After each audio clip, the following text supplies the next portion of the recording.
No plan for dinner. This one-pot sausage and veggie stew saves the day. I dice the sausage into small pieces so it browns fast and evenly. I sear it in a pot with a little oil until it turns golden and smells amazing. I slice the onion into thin strips. It makes the whole pot sweet and savory. Onion goes in with the sausage and I keep cooking on low heat.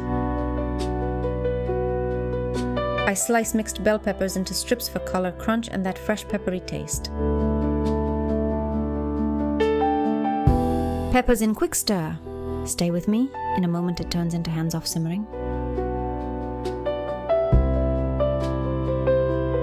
I season with salt and black pepper, just a simple base for now. I stir, cover, and let it cook gently. If you like one-pot dinners, hit like and follow.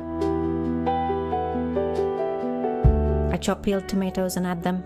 They melt down into a cozy sauce.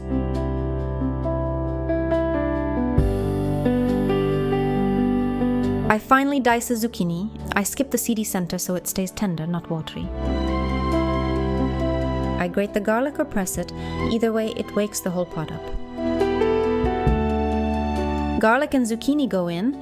Now it starts smelling like a real home-cooked dinner.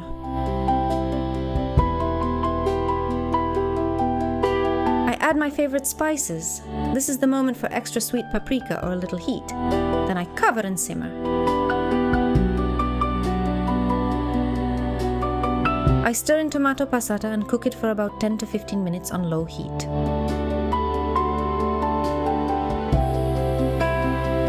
Done. Serve with bread or eat it on its own for a lighter, lower carb bowl. Enjoy. Thanks for cooking with me. Subscribe for more quick, cozy meals you can make anytime.